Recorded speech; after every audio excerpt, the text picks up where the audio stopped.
Hey friends, welcome to another episode. We've been coming to you each week since March 18th. That's 18 episodes with content that we hope is wise and insightful to help you navigate the pandemic. The last 2 weeks, in fact, Pastor Mike Fitzpatrick has been sitting in for me. I want to say a big thank you to him for leading those conversations.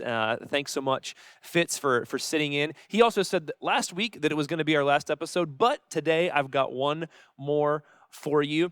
Today is going to be our final episode of the Crushing COVID Conversations. And even though we know the pandemic isn't over as we reopen our building for weekend worship and other activities on site, our buildings, I should say, our different campuses, we need to focus some of our attention in some other directions for a little while. Later this fall, though, I hope to launch some more conversations, so you can stay tuned for that. In the meantime, I want to invite you to subscribe to the Ginghamsburg YouTube channel.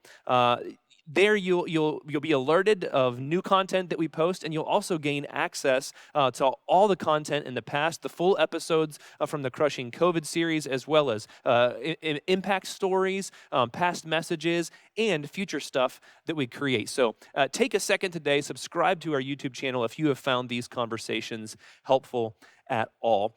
And you'll hear more from me and my friends here at Ginghamsburg in the future. So for our last episode, I wanted to look back at some of the highlights from your and my favorite episodes. In the first week, I really felt like a conversation around fear and anxiety and stress was important because change in general triggers us humans, much less a worldwide pandemic, a shutting down economy, schools closing mid-year, and being asked by our officials to stay at home. I mean, this is something that's unprecedented for most of us. And it turned out to be our most watched episode of all 18. And I think, in part, maybe it was because it was new, a new medium for us, but also because the felt need was real. We were dealing with fear and stress and anxiety in ways that maybe we hadn't in a while. During that episode, I had the chance to sit down with Kitty Kincaid, who was then the director of New Creation Counseling Center, one of Ginghamsburg's partners, nonprofit partners. She's since retired, but during our conversation, she shared 8 ways that we can cope and deal with stress, fear, and anxiety in our lives. For all 8 of them, you can go rewatch that episode or check it out for the first time. But I wanted to share one of those tips with you. Here's what she had to say. And as I said when I began, if you've never reached out for help, it's a good time to do it Yeah, because we're available yeah, and we can help you. And so maybe it is a time to reach out for help. Maybe it's the right time to do that right now. yeah. Yeah.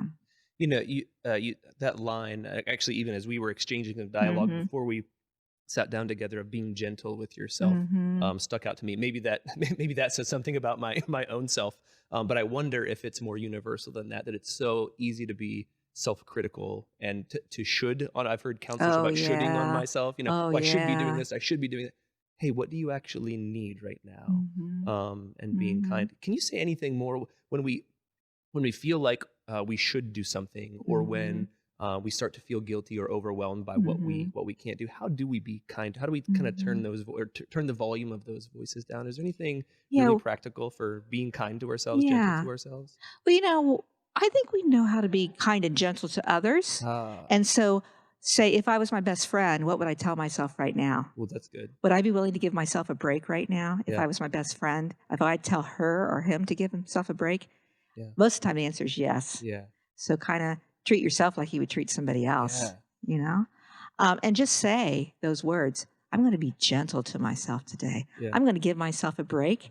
Even if you say, I'm going to give myself a break for 3 hours, I'm Right. just going to lay on the couch for Yeah, 3 hours and yeah. veg out on Check out a little bit. Andy Griffith or Yeah, whatever. right, right. I don't Now, suggest you now we watch know your Outbreak right we now, know but your guilty I pleasure now, know Andy that. Griffith. Yeah. I'm just going to do something like just be gentle with myself. Yeah. It is a fruit of the spirit. And Yeah, I do believe that it's the one that we all need to practice more than maybe any of yeah. them because I think we ignore it. Yeah, I definitely Yeah. do. Yeah. Anything else that you want to share with our viewers and listeners today as we kind of wrap things up Yeah. I just want today? to emphasize, spiritual disciplines are so helpful. Okay. So helpful. What I love about what Kitty shared is that it's something we have complete control over. I can't control the way people respond to me. I can't control much of the world around me, but the story and the narrative that I'm telling myself, the way I talk to Rusty, I have total, complete control over that. And it actually reminds me of a song by a guy named Andrew Peterson called Be Kind to Yourself. Kitty's words about being gentle to yourself reminded me of this song. I would encourage you to take a second and go listen to it. It seems like Peterson was writing this song actually to his daughter, but I wonder if today, if you listen to that song, if you could hear God singing those words over you, to be kind to yourself in whatever situation you find yourself in. Well, another episode that got a lot of traction was my conversation with Carl Penn, who serves as our lead pastor at the Fort McKinley campus. I remember during a weekly meeting that I was in with Carl, he shared that in the midst of the pandemic, he was still focused on his big rocks that he had set at the beginning of the year, his big goals that he had set out to accomplish over the course of 2020. And his focus on his big rocks reminded me to keep focused on mine. Carl talked about how his rocks were to be a better husband, better pastor, a better preacher, a better son and brother, and to take care of his body. And instead of becoming only and always reactive in the midst of crisis, Carl honed in on what he believed was most important. I wanted to find out why, and here's how he said he was doing it. My rocks are also connected to my passion. So I couldn't escape these rocks if I tried to, because these rocks are what drive me every single day. So with all this chaos in the pandemic and the anxiety, the worry, the loneliness, all of that, all the financial concerns, that stuff can weigh on you so heavy that it becomes unhealthy. So what I do is tap into my passion. Like I am all heart, and God knows that. Anybody who knows me knows that. So I can very easily be taken away and just be blown like the wind as a result of all that's going on with this virus. To stay grounded, I focus on my passion. And my passion is my wife. My passion is the church. My passion is God's people. You know, my passion is to be healthy enough so that I can lead. So my rocks reflect my passion. And when I get overwhelmed with all the worry that's out there and all the concern, I run to my passion. And it helps me to see clearly, not only what I should be doing, but it helps me to see clearly how I can help somebody else. So I think the trick for me is that my rocks and my passions are connected to each other. So there are things that I cannot escape. Connecting his goals or his rocks with his passion was Carl's secret for success. And I love that. One of my big rocks from January 2020 was to actually build and develop a podcast platform. And this series of episodes and videos has been the way I've been able to live into that rock of my own. So I felt encouraged all along the way by Carl. Now, I also want to take this second to give a big shout out to the production team who's helped make these conversations possible. Will Flora and Chris Wingfield, Shannon Sellers, Dan Bracken, and Chris Benj. In no particular order, they're all incredible, and they've helped make these episodes happen behind the scenes. So a big thank you to that gang. I hope that you are inspired by Carl's story to dust off your big rocks or to develop some. And if you'd like to learn more about how do I even come up with these goals, how do I seek God's will for my life and develop goals, I want to point you back to my full episode with Carl, as well as to our January 2020 worship series, where you can learn more about developing rocks for your life. One of my other rocks for the year was to become the kind of person who works out 6 times a week. I haven't nailed that yet, but in the last month, my wife and I have run or taken part in a triathlon, and I can run a 5K pretty easily, so I'm feeling really good. And when I heard my colleague, Marcy Walker, share that while I was probably gaining a little weight during the pandemic, despite all my working out, she was actually losing it, my flags went off in my mind, and I was like, hey, I want to learn from Marcy, how do we stop eating our way through quarantine and get ourselves into healthy choices? So she took a few minutes to sit down with me.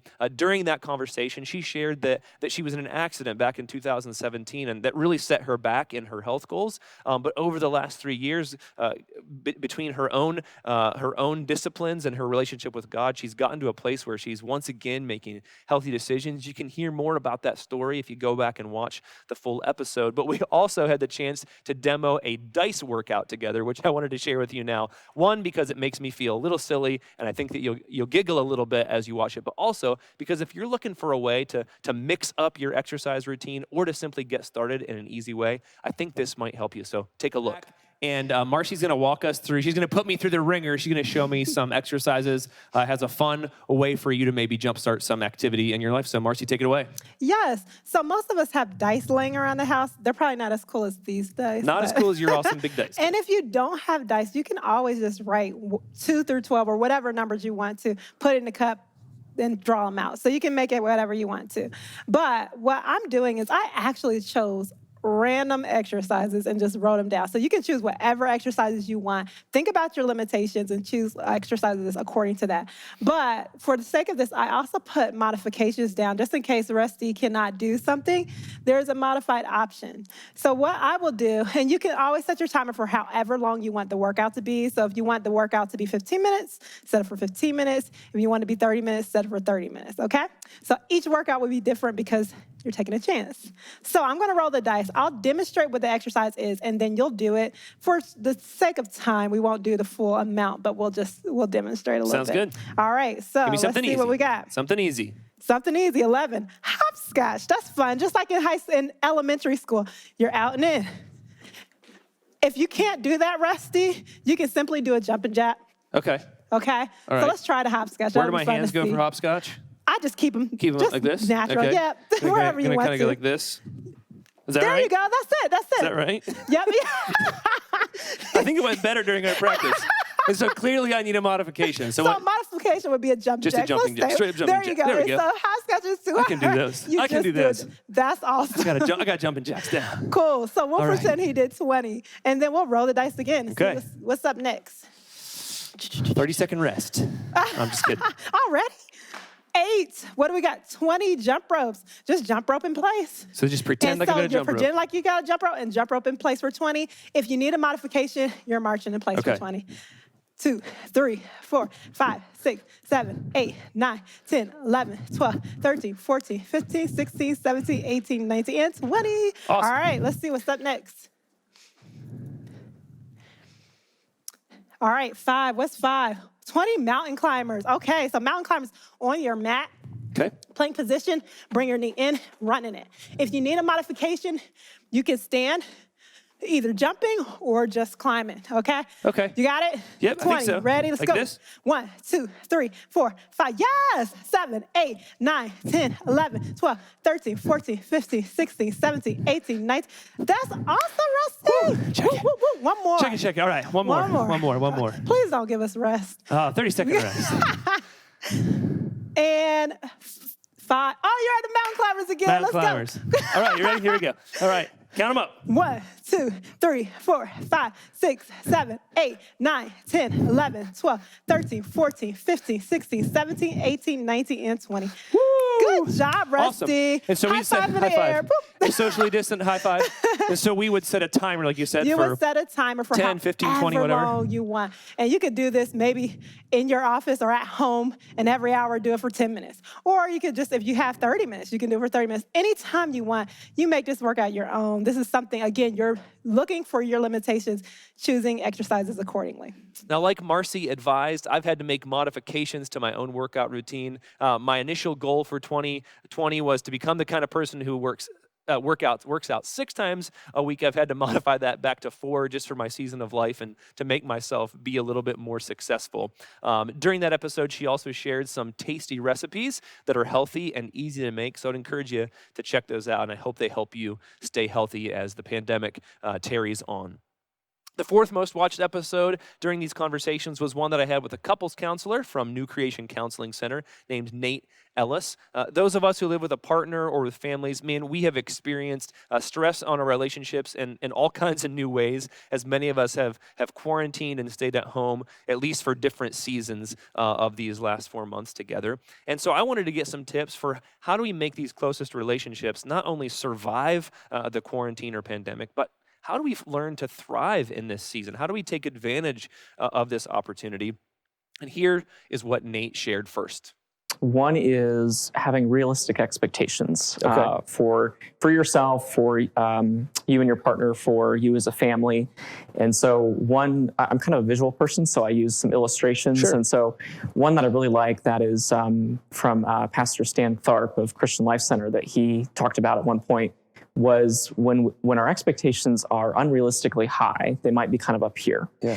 And then, when our reality comes in and it's way down here, there's kind of a big gap between the two.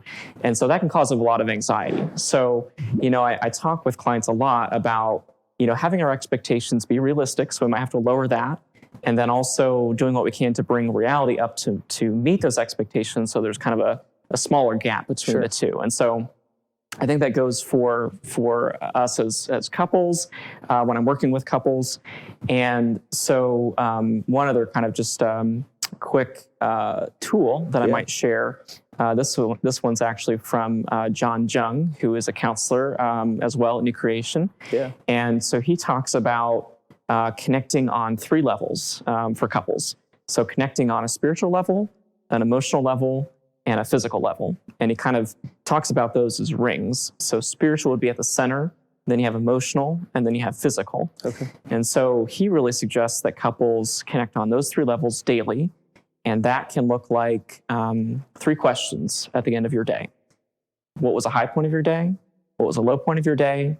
And what was one way that you saw God show up in your life today for those whose faith is an important part? Yeah. And so asking each other those questions, connecting on the emotional and spiritual levels, and then closing out that conversation by holding hands and praying together. So again, connecting physically and spiritually. And that, is a realistic expectation maybe, 10 or 15 minutes, and really a way to connect on a daily basis. Man, expectations are huge. I've learned in my own life how powerful setting clear and communicating clear and agreeing upon clear expectations are with my family, and in particular with my wife, Renee. That practice and discipline has been a gift for us, so I hope that you'll take it to heart. Nate also talked about some of the signs that we can look for in our relationships that might be warning signs, or might just be a heads up for us to say, hey, maybe it would be good to talk to someone or to get some outside objective insight into my relationship or into my marriage. And I wanted to share those with you today as well. Yeah, so I think that there are 4 kind of characteristics that I would watch out for. Okay. And so this comes from the work of Doctors John and Julie Gottman. Okay. And so they talk about what they call the 4 horsemen of the kind of apocalypse of a relationship. Okay. So sounds strong so language. hopeful. Yeah, right, Yeah. right. So these 4 horsemen are criticism, defensiveness, contempt, and stonewalling. Okay. And so I'll go just a little bit into each of those to help you understand. So criticism is where you might frame your kind of complaints as pointing to some kind of inherent defect in the other person. So this is kind of the opposite of externalizing the problem, which we talked about before. It's kind of seeing the problem as something inherently wrong with the other person, and so you're being very critical. Defensiveness, you might think about it as kind of protecting yourself from an attack. So, if your partner has some sort of a constructive kind of comment for you, if you're defensive, you wouldn't necessarily take that in, but you'd kind of turn the tables and you'd say like, well, I might do that, but you do this, So kind of turning the tables. Contempt is a really big one to watch out for. And the Gottmans talk about contempt being actually the number 1 predictor of divorce. Okay. So contempt is more where you are looking almost down on your partner, kind of from this position of superiority, and you're kind of seeing yourself as better than them in some way. And then lastly, I know I'm going through these pretty quickly, but lastly is stonewalling. So this is where you kind of put up this wall between you and your partner, and you kind of emotionally withdraw from the relationship. And so that's as well something to look out for if you're kind of isolating from the other person. So essentially, if you're seeing any of those types of things come up, it would be a good sign that we may need some help here. We may need an objective person who can guide us through how do we heal from some of these things. Well, I hope that you and your partner are indeed thriving if not, I want to encourage you first and say you're not alone. I mean, even the best couples go through seasons where stuff is difficult. Life is throwing stuff at us that we just don't know how to navigate. So if now is your season, now is your time to say, hey, I need to talk to someone. I want to encourage you to reach out to our friends at New Creation Counseling Center, or if there's a counseling center or a counselor that you know of, I want to encourage you to reach out to them today so that you really can begin to thrive in your closest relationships. Well, my favorite episode was the day that we got to capture a Zoom conversation that I had with my dad back around Father's Day. Sure, he's been my dad for almost 37 years now, but talking about him being my dad isn't something that we actually do very often. My dad spent most of his career as a music minister in a church and as a public school music teacher, but the last few decades have been a challenge for him. He's experienced several medical events that in the last few years has really rendered him incapable of getting around on his own 2 feet very well. He could be bitter, but so many days he chooses joy instead. And I'm so thankful for the way that he prays for me, trusts in God's presence, even in the midst of difficulty. And I was really thankful to get to capture this conversation with him. He claims that his ability to choose joy on most days and to remain committed to loving his family and the people around him despite life's challenging circumstances comes from his own relationship with his dad. Here's how he tells it. Probably the most influential person in my life was my father, Malin Eshelman. In his final years, he and mother lived in a retirement community. Yeah. And even after mother had passed away, I would often spend mornings with my dad, and he sat in his chair quietly praying over all of his friendships. He had a handwritten list, and he would go down through that every day. And he taught me, without saying a word, that actually prayer for others is probably one of the biggest investment tools you can make. And that's part of your life now, isn't it? I mean, you tell me often that you do that. In the last years, I lost my balance, and I spend most of my time behind a walker or on a power chair or a scooter. I can't walk independently, and so my very busy life has slowed down quite a bit. And yes, rarely does a day go by that I don't spend time in devotions that are online through our church, and then praying for my family, my children and grandchildren, and the many relationships that I'm involved with. And I just think it's one of the important pieces of the puzzle that I still have. Now, my grandfather, Malin, was an amazing man. I had the privilege of knowing him well into my adulthood. And in fact, I really wanted his legacy and his name to live on. And so we named our son, Levi Malin, after him. And I trust that Levi will carry that name on well. In fact, I think he already does. During our conversation with my dad, we covered a variety of topics that were pretty rich for me. And I want to take a second and encourage you today. If you're a grown-up and your parents are still around, or a grandparent, or the people who have nurtured you as moms and dads and as mentors are still around in your life, I want to encourage you to have a conversation about that. Hey, what was it that caused you to do what you did? Hey, how did you decide to do this or that? What was inspiring you? Where did you find inspiration in your journey as a parent, a father, a mother? And I want to encourage you to take a moment and have that kind of conversation with that person in your life, because it was really rich for me, and I hope that conversation blessed you. Well, that about wraps it up, friends. It's been an awesome journey with you, all 18 episodes. And like I said, I hope to start something fresh this fall. And if I do, no doubt you will hear about it. Don't forget to share and like this video if it helped you and if you think your friends might benefit from it. Also, I want to encourage you to subscribe to the Ginghamsburg YouTube channel so that you can stay in touch with all the content past, present, and future. And by subscribing, again, you'll be notified when we add new content over there. So thanks so much for tuning in. Today, I want to leave you, this whole podcast, with these words from the episode with my dad. He specifically directs these words toward fathers, but they apply to all of us. So peace. One of the things I would like to encourage fathers with today is actually when we plan to do big things, they are big. But you know what? The things that really matter are the little things. The day-to-day living and giving and investing that molds character in other people. Yeah. It's good to remember. It isn't always all the stuff we say and do that has an impact.